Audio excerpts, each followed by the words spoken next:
کہ آپ نے درست فرمایا، وہ تصدیق کرتے جاتے تھے. اس کے بعد وہ اٹھ کے سیدھا باہر نکل کے مسجد سے. تو ان کو کسی نے دیکھا نہیں تھا پہلے، تو آن صاحب نے فرمایا جاؤ باہر جا کے دیکھو کہ وہ کہاں ہے، کون تھا. تو انہوں نے تلاش کیا، کہیں سے کوئی نظر نہیں آیا. روح القدس جا چکا تھا، نہ اس کے کپڑوں پر گرد تھی، کوئی باہر سے آنے کا نشان، نہ پتہ چلا کہ کہاں چلا گیا. تو یہ کشفی نظارے ہوتے ہیں. اس کا مطلب یہ ہے کہ وہ حضور صلی اللہ علیہ وسلم کے پاس اس لیے آیا تھا کہ صحابہ کی تربیت کرے، اور جو سوال کا جواب دیں گے اس سے صحابہ کے دل کو تسلی ہو. تو روح القدس کسی کو اپنی کوئی شکل نہیں رکھتا، سب کشفی نظارے ہیں. جزاکم اللہ حضور. حضور اگلا سوال یہ ہے جی کہ حضرت اقدس محمد مصطفیٰ صلی اللہ علیہ وسلم نے آخری زمانہ کے علماء کے بارے میں نہایت سخت الفاظ استعمال فرمائے ہیں. آخری زمانہ کے علماء کے بارے میں کہ وہ خلفاء کے بارے میں، علماء کے بارے میں، علماء جی کہ وہ آسمان کے نیچے بدترین مخلوق ہوں گے. لوگ ان کے پاس ہدایت کے لیے آئیں گے لیکن انہیں سور اور بندر پائیں گے. حضور کیا جماعت احمدیہ کے علماء کا بھی کبھی بگڑنے کا امکان ہو سکتا ہے؟ جماعت احمدیہ کے علماء پر یہ صادق نہیں آ سکتا. علماء ہم سے مراد 73 فرقوں میں سے 73 کے علماء ہیں، 72ویں کے نہیں ہیں، 73ویں کے ہیں نہیں ہیں، 72 فرقوں کے علماء ہیں. اور اسی لیے انما یخشی اللہ من عباد العلماء قرآن کریم میں آیا ہے کہ اللہ تعالیٰ کے صحیح اللہ تعالیٰ سے ڈرنے والے لوگ تو سچ میں ان کے علماء ہی ہیں.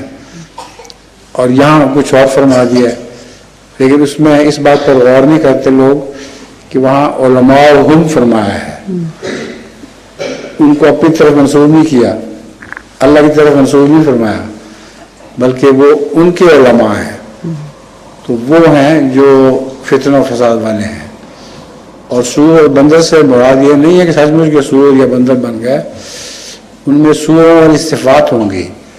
سوروں والی صفات، سور کھیتیاں اجاڑ دیتا ہے، جتنی کھیتیاں کاشت کرتے ہیں لوگ کسان، سور ساری کھیتی اجاڑ دیتا ہے، حالانکہ اس سے خود نہیں فائدہ اٹھاتا. کئی پرندے وغیرہ تو سور وہ چیزیں کھاتے ہیں، تو ساتھ کچھ گر بھی جاتی ہیں، لیکن بغیر اپنے ذات کے فائدے کی کوئی چیز نہیں کھاتے. تو یہ سور جو ہے یہ کمبخت کھاتا ہوا تھا کچھ نہیں، اسے اجاڑا ہی کرتا ہے، ہل چلا دیتا ہے ایک دم. دوسرے سور ایک ایسا جانور ہے جو اپنے بچوں کو بھی کھا جاتا ہے. کوئی دوسرا جانور، شیر بھی بھوکا بھی ہو، جو مرضی ہو، کبھی اپنے بچے نہیں کھائے گا، لیکن سور اپنے بچے بھی کھا جاتا ہے. تو یہ دو گندی صفات کی وجہ سے، اور کچھ اور گندی صفات ہیں جس کی وجہ سے رسول اللہ نے فرمایا کہ وہ سور کے علماء کو سمجھیں گے، علماء کے پاس جانا ہے، ان سے ہدایت پائیں گے تو وہاں سوروں کو دیکھیں گے. تو سور ان کی صفات ہیں. اور بندر سے مراد یہ ہے وہ نقالی کریں گے. اب تلاوتیں کرتے ہیں بڑی بڑی داڑیاں رکھ کے، اور بڑے بظاہر بہت نیکی سے تقوی سے بات کرتے ہیں، لیکن حقیقت میں صرف نقل ہے. جس طرح بندر نقل کرتا ہے اس کے اندر کچھ نہیں ہوتا. تو ان کا بھی ان کی جو تلاوتیں وغیرہ ہیں ان پہ دھوکہ نہ کھانا، یہ بندوں کی طرح صرف نقالی کر رہے ہیں. تو یہ مانوی طور پر یہ حدیث پوری ہوتی ہے. جزاکم اللہ حضور. حضور ایک خاتون نے حضرت مسیح موعود علیہ الصلوۃ والسلام کے اس شعر کی تشریح پوچھی ہے، وہ دیکھتا ہے غیروں سے کیوں دل لگاتے ہو، جو کچھ بتوں میں بات ہے اس میں وہ کیا نہیں، اس میں وہ کیا نہیں. کیا کہنا چاہتی ہیں وہ؟ اس کا مطلب نہیں سمجھ پائیں. ہاں، اس کا مطلب یہ ہے کہ بتوں میں تمہیں کون سی ایسی چیز ملتی ہے جو اللہ تعالیٰ کی ذات میں نہیں پائی جاتی. بتوں سے فائدہ اٹھانے کے لیے اس کے سامنے جھکتے ہیں. تو بت تو فائدہ دیتے کوئی نہیں, اور وہ ساری چیزیں اگر خدا سے مانگی جائے تو اللہ تعالیٰ فائدہ پہنچا دیتا ہے. بس اتنا مطلب ہے اس کا, ایسے زیادہ نہیں. جزاکم اللہ حضور. حضور ان کا اگلا سوال یہ ہے کہ جب حضرت مسیح موعود علیہ الصلوۃ والسلام بھی ہے. ہاں کیا ہے؟ جب حضرت مسیح موعود علیہ الصلوۃ والسلام کے والد صاحب کی وفات ہو گئی تو آپ کے اخراجات کا کیا انتظام تھا؟ حضرت مسیح موعود علیہ الصلوۃ والسلام کی جب والد صاحب کی وفات ہوئی تو آپ کے اخراجات کا کوئی انتظام نہیں تھا. اس سے پہلے ان کے والد تھے جو ان کو کھانا وانا بھجوا دیا کرتے تھے.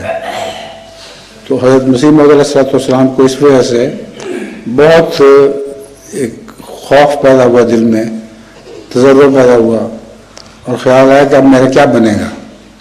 اس وقت یہ اعلان ہوا الیس اللہ بکافٍ عبدہ, کیا اللہ اپنے بندوں کے لیے کافی نہیں ہے؟ حضرت مسیح موعود علیہ الصلوۃ والسلام فرماتے ہیں, لکھتے ہیں, میرے دل پہ ایک زلزلہ سا طاری ہو گیا سلام کی وجہ سے. بہت استغفار کیا, بہت رویا اور اللہ تعالیٰ سے معافی مانگی. اس کے بعد یہ انگوٹھی اللہ صلی اللہ کی جو میں پہنا کرتا ہوں, یہ وہ حضرت مسیح علیہ السلام کی انگوٹھی ہے, وہی ہمیں منتقل ہوئی ہے. وہ امرتسر آدمی بھیج کے انگوٹھی بنوائی تاکہ ہمیشہ یاد رکھے, ہمیشہ یاد رہے کہ اصل اللہ ہی ہے, بندے کوئی کسی کے کچھ نہیں. اور پھر واقعتاً بعد میں حضرت مسیح موعود علیہ السلام سے یہی سلوک ہوا کہ حیرت انگیز طور پر آپ کے سارے کام اللہ تعالیٰ خود ہی بناتا رہا ہے. اب کافی ہو گیا. جزاکم اللہ حضور. چلیں جی اب حیات صاحب کی باری. وعلیکم السلام. حضور پہلے تو میں اللہ تعالیٰ کا شکریہ ادا کرتا ہوں کہ حضور کو صحت ہوئی ہے. اللہ تعالیٰ کا شکر کرتا ہوں. ہاں شکریہ, اللہ تعالیٰ کا شکریہ ادا کرتا ہوں. اللہ تعالیٰ کا شکر ادا کرتا ہوں. حضور قرآن کریم میں یہ ہے کہ قیامت کے دن خدا تعالیٰ عرش کے کو 8 فرشتے اٹھائے ہوئے ہوں گے. کون سے 8 فرشتے مراد ہیں؟ اس سے مراد ہے قیامت کے دن فرشتوں کی صفات ڈبل ہو چکی ہوں گی. اس دنیا میں 4 صفات والے 4 پروں والے فرشتوں کا قرآن کریم میں ذکر ملتا ہے, اور وہ 4 پر سے مراد ان کی 4 صفات ہیں. تو قیامت کے دن 4 کی بجائے 8 کا ذکر ملتا ہے, وہ ڈبل ہو جائیں گی ان کی صفات. ٹھیک ہے. ٹھیک.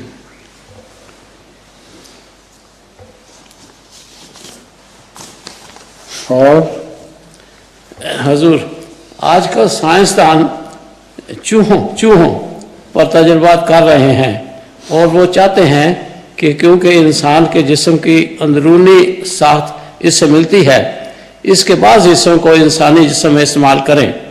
حضور اس کے بارے میں آپ کا کیا خیال ہے؟ میرا تو خیال ہے سب گپ ہے. میرے جسم کی ساخت میں تو کچھ چوہوں کی کوئی بات نہیں ہے. آپ کو محسوس ہوتا ہے آپ کے جسم کی ساخت میں چوہا پن